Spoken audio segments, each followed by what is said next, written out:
ಆತ್ಮೀಯ ಪತ್ರಿಕಾ ಹಾಗೂ ಮಾಧ್ಯಮದ ಸ್ನೇಹಿತರೆ, ಕಳೆದ ಒಂದು ತಿಂಗಳಿಂದ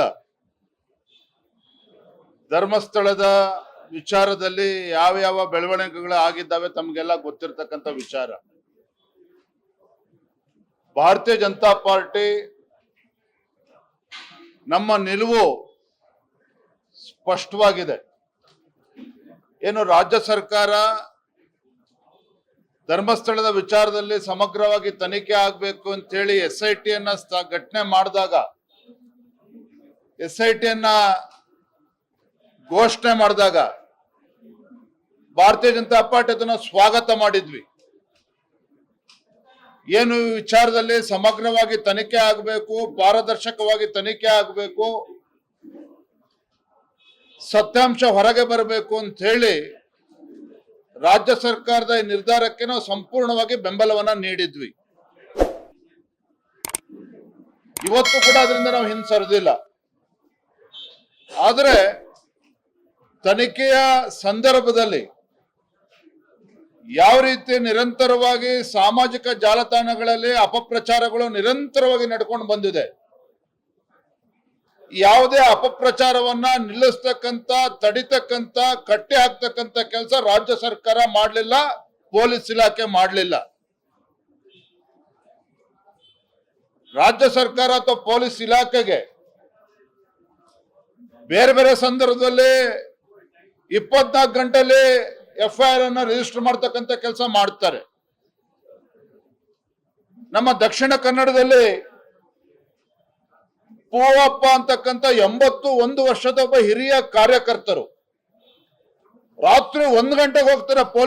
ಪೊಲೀಸರು ರಾತ್ರಿ 1 ಗಂಟೆಗೆ ಹೋಗಿ ಅವರ ಫೋಟೋನ ತೆಗಿತಕ್ಕಂಥ ಕೆಲಸ ಮಾಡ್ತಾರೆ, ಕಾನೂನು ಸುವ್ಯವಸ್ಥೆನ ಕಾಪಾಡಬೇಕು ಅನ್ನುವ ನೆಪದಲ್ಲಿ.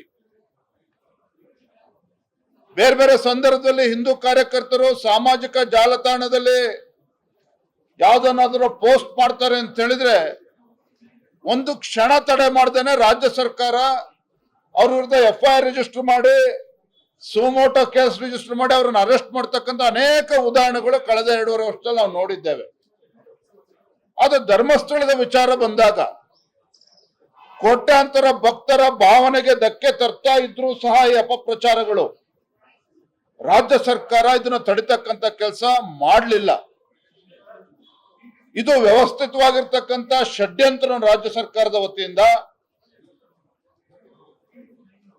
ಈ ಅಪಪ್ರಚಾರಗಳನ್ನ ತಡಿಬೇಕು ಅಂತಕ್ಕಂಥ ಇಚ್ಛಾಶಕ್ತಿ ರಾಜ್ಯ ಸರ್ಕಾರಕ್ಕೆ ಇರ್ಲಿಲ್ವೋ, ಅಥವಾ ರಾಜ್ಯ ಸರ್ಕಾರವೇ ಎಲ್ಲೊಂದ್ ಕಡೆ ಅಪಪ್ರಚಾರಕ್ಕೆ ಕುಮ್ಮಕ್ಕನ್ನ ಕೂಡ ನೀಡುತ್ತಾ ಇದೆಯೋ? ಇವೆಲ್ಲ ಗುಮಾನಿಗಳು ಇವತ್ತು ರಾಜ್ಯಾದ್ಯಂತ ಅಥವಾ ರಾಜ್ಯದ ಅಸಂಖ್ಯಾತ ಭಕ್ತರಲ್ಲಿ ಇವತ್ತು ಚರ್ಚೆ ಆಗ್ತಾ ಇದೆ. ನಮಗೆ ರಾಜ್ಯ ಸರ್ಕಾರದ ನಡವಳಿಕೆ ಬಗ್ಗೆನೂ ಕೂಡ ಈ ಅಪಪ್ರಚಾರ ಹಿಂದೆ ತಡಿದೇ ಇರತಕ್ಕಂಥ ವಿಚಾರದಲ್ಲಿ ನಮಗೂ ಕೂಡ ಅನುಮಾನಗಳು ಕಾಡ್ತಾ ಇದೆ. ದಿನೇಶ್ ಗುಂಡೂರಾವ್ ಅವರೇನೇ ಹೇಳಿಕೆ ನೀಡಿದ್ದಾರೆ, DK ಶಿವಕುಮಾರ್ ಅವರು ಯಾವ ರೀತಿ ಹೇಳಿಕೆಗಳನ್ನ ಕೊಟ್ಟಿದ್ದಾರೆ ಷಡ್ಯಂತ್ರ ಅನ್ನೋ ವಿಚಾರದಲ್ಲಿ, ಇವೆಲ್ಲವೂ ಕೂಡ ನಿಮಗೆ ಗೊತ್ತಿದೆ. ಎಲ್ಲದರ ನಡುವೆನೂ ಕೂಡ ಇವತ್ತಿಗೂ ಕೂಡ ಯಾವ ದುಷ್ಟ ಶಕ್ತಿಗಳು ಈ ಷಡ್ಯಂತ್ರದ ಹಿಂದೆ ಕೆಲಸ ಮಾಡ್ತಾ ಇದೆ, ಯಾವ ಸಂಘಟನೆಗಳು ಇದರಿಗೆ ಶಕ್ತಿ ತುಂಬುವಂತ ಕೆಲಸ ಮಾಡ್ತಾ ಇದ್ದಾವೆ, ಇದನ್ನ ಬಲಿ ಆಗ್ತಕ್ಕಂಥ ಕೆಲಸ ರಾಜ್ಯ ಸರ್ಕಾರ ಮಾಡದೇ ಇರ್ತಕ್ಕಂಥ ಸಂದರ್ಭದಲ್ಲಿ ಭಾರತೀಯ ಜನತಾ ಪಾರ್ಟಿ ನಾವಿವತ್ತು ನಿರ್ಧಾರ ಮಾಡಿದ್ದೇವೆ. ರಾಜ್ಯದ ಎಲ್ಲ ವಿಧಾನಸಭಾ ಕ್ಷೇತ್ರಗಳಲ್ಲಿ ಮುಂದಿನ ಒಂದು ವಾರ ಎಲ್ಲ ವಿಧಾನಸಭಾ ಕ್ಷೇತ್ರಗಳಲ್ಲಿ ಈ ರಾಜ್ಯ ಸರ್ಕಾರದ ಧೋರಣೆಯ ವಿರುದ್ಧ ಹೋರಾಟವನ್ನು ಮಾಡಬೇಕು, ಪ್ರತಿಭಟನೆಯನ್ನ ಮಾಡಬೇಕು. ನಮ್ಮ ಬೇಡಿಕೆ ಯಾವ ಷಡ್ಯಂತ್ರಗಳಿದ್ದಾವೆ, ಕುತಂತ್ರಗಳಿದ್ದಾರೆ, ಇದನ್ನ ಬಲಿ ಆಗ್ತಕ್ಕಂಥ ಕೆಲಸ ರಾಜ್ಯ ಸರ್ಕಾರ ಮಾಡಬೇಕು. ಇಂಥ ದುಷ್ಟ ಶಕ್ತಿಗಳ ವಿರುದ್ಧನೂ ಕೂಡ ಕೇಸನ್ನ ರಿಜಿಸ್ಟರ್ ಮಾಡಿ ಅವ್ರ ಮೇಲೆ ಬಿಗಿಯಾಗಿರ್ತಕ್ಕಂಥ ಒಂದು ಕ್ರಮವನ್ನು ತೆಗೆದುಕೊಳ್ಬೇಕು, ಶಿಕ್ಷೆ ಆಗ್ಬೇಕು. ಹಾಗಾಗಿ ಭಾರತೀಯ ಜನತಾ ಪಾರ್ಟಿ ಹೋರಾಟವನ್ನ ಮಾಡ್ತೇವೆ. ಪ್ರತಿ ವಿಧಾನಸಭಾ ಕ್ಷೇತ್ರದಲ್ಲೂ ಕೂಡ ನಾವು ಹೋರಾಟವನ್ನ ಮಾಡ್ತೇವೆ. ಧರ್ಮದ ಉಳಿವಿಗಾಗಿ ಧರ್ಮ ಯುದ್ಧ ಇವತ್ತು ಘೋಷಣೆ ಮಾಡಿದ್ದೇವೆ. ನಾಳೆಯಿಂದ ಮುಂದಿನ ಒಂದು ವಾರ ಎಲ್ಲ ವಿಧಾನಸಭಾ ಕ್ಷೇತ್ರದಲ್ಲೂ ಕೂಡ ನಾವು ಪ್ರತಿಭಟನೆ ನಾವು ಮಾಡೋರಿದ್ದೇವೆ. ನಾಳೆಯಿಂದನೇ ಪ್ರಾರಂಭ ಆಗ್ತದೆ. ನಾವು ಮೊನ್ನೆನೆ ಎಲ್ಲ ನಮ್ಮ ಜಿಲ್ಲೆಯ ಅಧ್ಯಕ್ಷರುಗಳು, ಪಕ್ಷದ ಎಲ್ಲ ಹಿರಿಯ ಪದಾಧಿಕಾರಿಗಳ ಜೊತೆ ಚರ್ಚೆನೂ ಕೂಡ ಮಾಡಿದ್ದೇವೆ.